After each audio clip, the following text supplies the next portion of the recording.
But we start right here at home with Columbus City Schools, which, as you know, has been struggling for a long time with the decision as to whether to close some of its buildings of the 110 that it owns.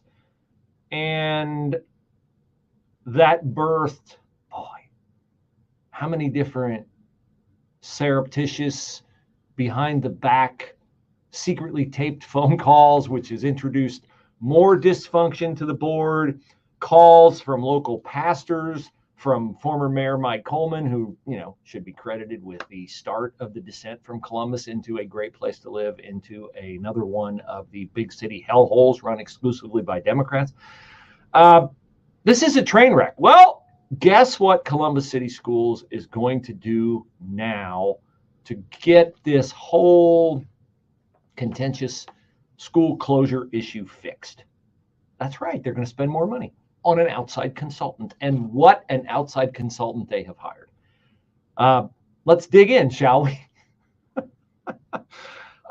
They have hired a consultant from Texas to help them look at closing as many as 9 school buildings, according to today's report from Cole Behrens in the Columbus Dispatch. Board President Christina Vera said yesterday that the district will work with Terrence Green, a professor of educational leadership and policy planning at the University of Texas at Austin, which is, of course, Austin, a woke enclave within the free state of Texas. This is my favorite part. This is my absolute, well, I don't know. There are a lot of favorite parts. This is my first favorite part. To help the school board, here's the next key phrase, as it begins to assess the 9 buildings proposed for closure. That jumped out at me. As it begins, and I thought, you know what? I'm pretty doggone sure I've read about and talked about this possible closure of Columbus City school buildings before. I don't think the process is beginning in mid-October. So I went back and I did not even an exhaustive search, but I found on the Columbus Dispatch website under the byline of Mark Ferenchik on February 4th, a story headline, New Columbus School Board President Christina Vera faces school closings, other challenges. February, let me count, February to March, April, May, June, July, August, September, October. 8 months. 8 months. And I didn't even go any further than that because I thought, there's a limit to how much I want to embarrass Columbus City Schools, which coincidentally or not, I also found today in my show prep a story headline poll. Americans broadly support federal school choice program. Yes, 69%. 7 out of 10 likely voters support a federal tax credit program that would allow students to attend a school of their choice, including a private school. Can anybody imagine why? I bet the 47,000 students who are underperforming on their reading and math scores at Columbus City Schools to a 2-star level in a 5-star system, and all of their parents, I bet they know why a federal program for school choice is supported by 7 out of 10 voters, but I digress. Let's get back to the beginning of the process that began at least 8 months ago in Columbus. And remember, we're going to close 20 buildings. And then no, people griped. We're not going to close 20. We're going to close 9. And then coincidentally, we found out they spent how much money?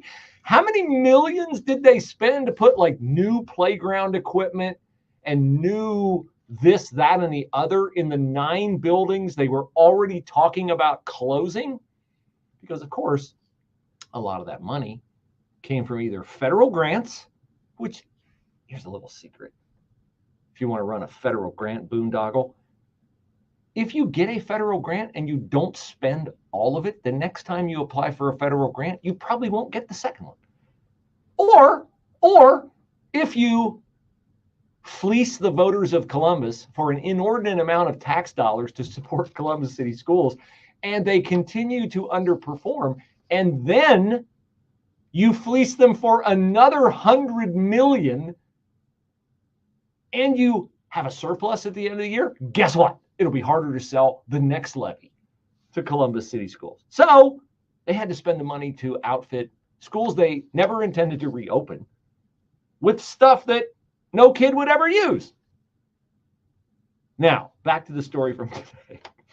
The consultant that they hired from the University of Texas at Austin will provide the district with research tools he has developed as a professor to help the district come up with factual information about each of the schools. Well, that's good. Isn't that also the job of the school board? Like, why are these people elected?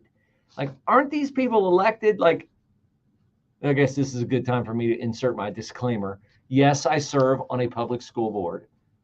No, I do not speak for the school board. I'm speaking in my capacity as a radio host. So if you want to come after me because I'm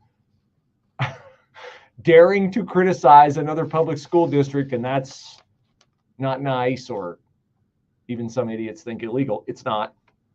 And I will continue to do it because I'm a truth teller. You may not like the truth, but that doesn't mean that it's not true. Now, Christina Vera, the aforementioned board president of Columbus City Schools, said that paying this consultant is, quote, just a piece in the constellation of data. Ah, wow, she speaks like a Democrat, doesn't she? She says, we're not interested in doing this in a vacuum. We want to do this as a body, as a collective, as a community. Sounds very Kamala Harris-like. Maybe you drop a dreams, hopes, and aspirations in there. It'll sound even more Kamala-like. There is more to come, Christina Vera said. But, here we go again, this is just a starting point. A starting point for a process that she knew she was inheriting, according to the headline that said she was inheriting it, on February 4th. On February 4th. Christina Vera says it's just starting. Oh, boy. The Superintendent's Facilities Task Force, by the way, where is the superintendent in any of this?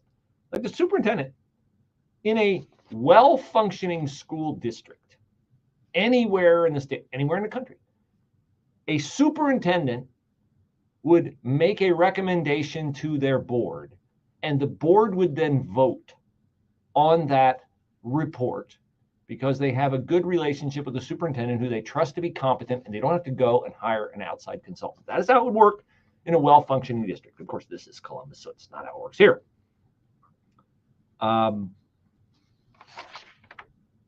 What about this consultant? I can't wait for you, but Christina Vera is speaking the consultant language, the constellation of data. What about the consultant? I hope he's not taking a backseat to Christina Vera in his vocabulary wokeness. Nope, don't worry, he's not. Mr. Green told the Dispatch that the tools he's providing to the district will help them, quote, think deliberately and intentionally from a research-based perspective on how they might move forward in the most, can you guess? Sure you can. Equitable and dignifying way. Ah, yes. He says, I'm just trying to give them a process that structure is systemic, that it is based in research, and that they can really use to get some evidence to learn. That's the whole thing. To learn, not to go on your assumption, but to learn something. You know what I'd like to learn? And apparently, Cole Behrens would like to learn it too, the Dispatch reporter. I'd like to learn how much they're paying this guy. That's what I'd like to learn. So, Cole says he asked what compensation Mr. Green will receive for his work with the district, which was not discussed publicly.